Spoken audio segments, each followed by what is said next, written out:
नमुना प्रश्न, लोकसत्ताच्या दिवाळी अंकात तुमच्या लहान भावाची कविता प्रकाशित झाल्याबद्दल त्याचे अभिनंदन करणारे पत्र लिहा.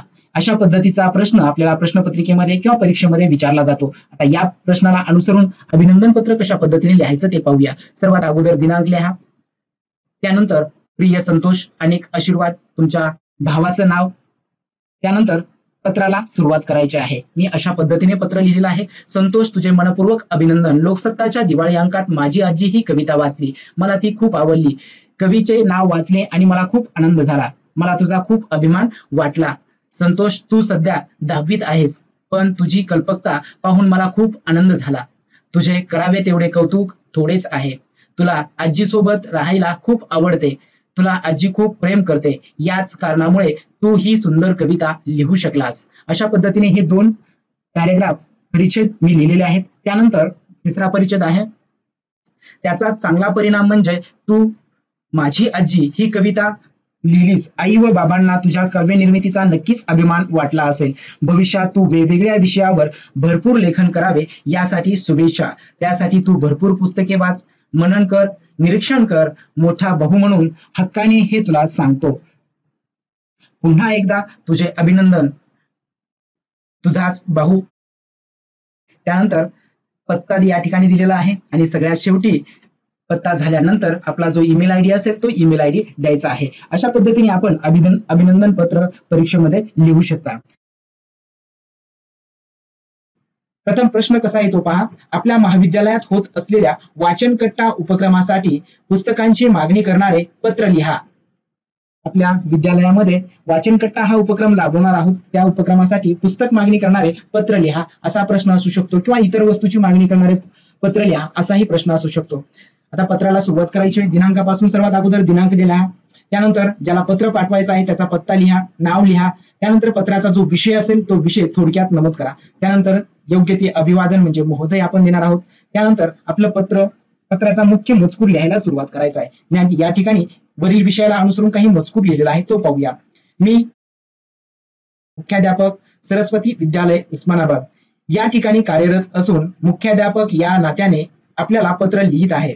आमच्या विद्यालयात सन 2020-21 या शैक्षणिक वर्षामध्ये नाविन्यपूर्ण उपक्रम म्हणून वाचनकट्टा हा उपक्रम राबवला जाणार आहे. लहान वयातच मुलांना वाचनाची आवड लागावी या उद्देशाने या शैक्षणिक वर्षात आम्ही हा उपक्रम राबवणार आहोत. अशा पद्धतीने मी हा पहिला पॅरेग्राफ घेतलेला आहे. त्यानंतर पुढे, या उपक्रमासाठी माझ्या शाळेतील सर्व शिक्षक, पालक व आमचे संस्था प्रमुख यांनी पाठिंबा दर्शवला आहे. शाळेत वाचनाची आवड लागावी, चांगले वाचन घडावे, त्यावर चर्चा व्हाव्यात या उद्देशाने घेत असलेला हा उपक्रम सर्वांना आवडला आहे. या सर्व उद्देशाने आमच्या शाळेतील वाचनालयात आम्ही आणखी पुस्तकाची भर टाकणार आहोत. यासाठी बाजारात असलेले व काही इतरांनी सुचवलेले पुस्तके आम्हाला हवी आहेत. त्या पुस्तकांची यादी खाली देत आहे. त्यानंतर पुस्तकाचे नाव, लेखकाचे नाव, प्रती या पद्धतीने आपण जेवढे पुस्तक असतील किंवा जेवढ्या वस्तू असतील त्या सर्वांची माहिती आपण या ठिकाणी द्यायची आहे. आपण समजा 10 वस्तू घेणार असाल तर त्या 10 वस्तूचं तपशील व्यवस्थित द्या. त्याचे किती नग हवे आहेत, त्याची कंपनी कोणती हवी आहे, जर वस्तू असतील तर त्याचाही उल्लेख आपण यामध्ये करायचा आहे. अशा पद्धतीने आपण जेवढ्या वस्तू मागणी करणार आहात त्या सर्व गोष्टीची माहिती आपण मागणी पत्रामध्ये द्यायची आहे. या व्यतिरिक्त आपण याची स्वतंत्र यादी देखील देऊ शकता. त्यानंतर मी पुढचा पॅरेग्राफ घेतला आहे. आपण महाविद्यालयासाठी पुस्तके योग्य त्या सवलतीत उपलब्ध करून देता. वाचनालय हे मुले व शिक्षक यांच्या मार्फत चालवले जाणार आहे, तेव्हा आम्हालाही तुम्ही भरघोस सवलत द्याल अशी आशा आहे. सोबत बिलही पाठवावे, म्हणजे त्यानुसार लवकरात लवकर पैसे पाठवता येतील. पैसे धनादेशाने किंवा मनी ऑर्डरने पाठवता येतील. पुस्तके लवकरात लवकर पाठवावी ही नम्र विनंती. कळावे. अशा पद्धतीने पत्राचा शेवट करून शेवटी आपला पत्ता, आपला मुख्याध्यापक सरस्वती विद्यालय जिल्हा उस्मानाबाद आणि जो ईमेल आयडी असेल तो ईमेल आयडी द्यायचा आहे. अशा पद्धतीने नमुना मागणी पत्र आपण लिहू शकता. आपल्याला अशा पद्धतीचा प्रश्न असू शकतो.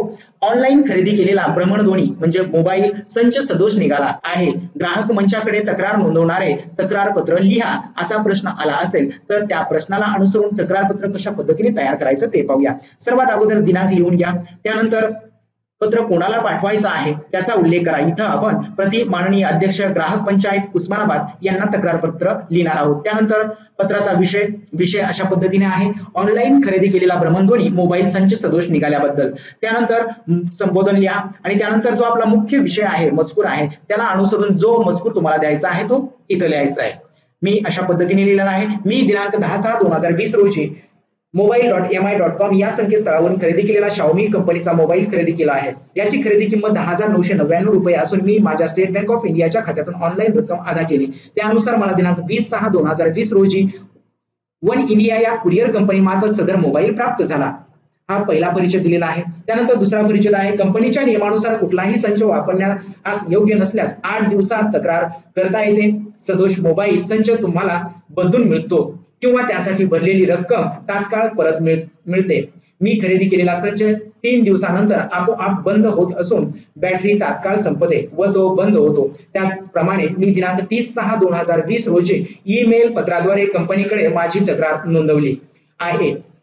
हा मी दुसरा परिचित घेतलेला आहे. दुसऱ्या परिच्छेदामध्ये मोबाईलची जी समस्या आहे ती समस्या मी व्यक्त केलेली आहे. आता तिसरा परिच्छेद पाहूया. मात्र मला कंपनीकडून आलेल्या ऑनलाईन खरेदीचा दिनांक 10/6/2020 गृहीत धरून माझी तक्रार निकाली काढण्यात आली आहे.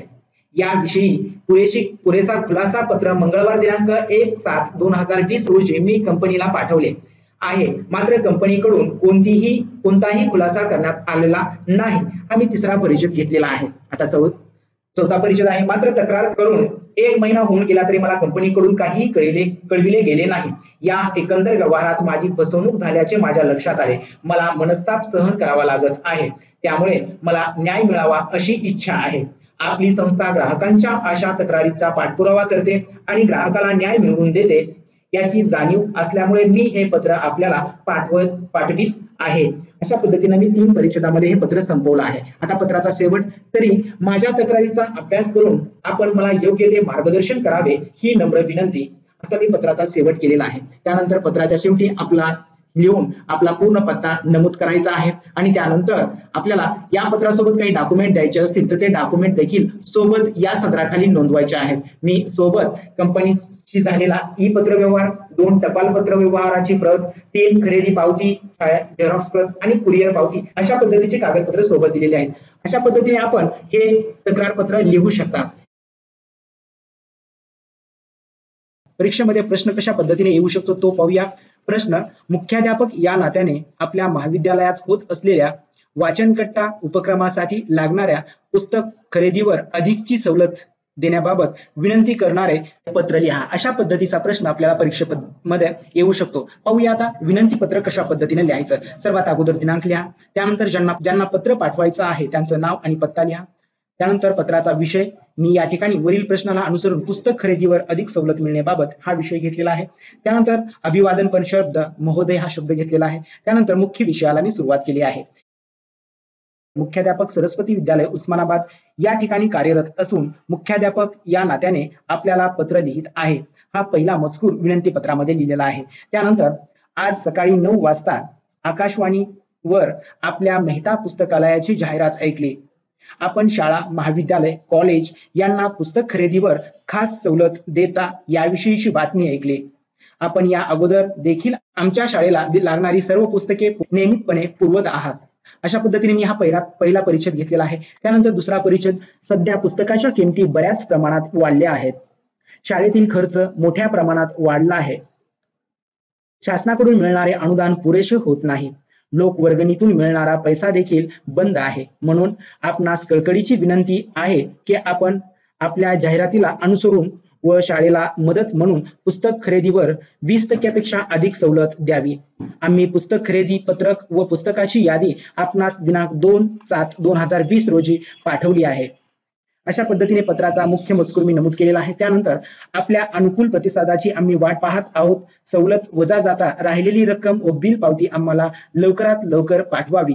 म्हणजे देय रक्कम आम्ही आपल्याला धनादेश अथवा मनी ऑर्डरने पाठवू. आमच्या विनंतीस अनुकूल प्रतिसाद द्यावा ही नम्र विनंती. अशा पद्धतीने मी पत्राचा शेवट करून कळावे हा शब्द लिहून शेवटी पत्र लिहिणाऱ्या व्यक्तीचं नाव आणि पूर्ण पत्ता व ईमेल आयडी दिलेला आहे.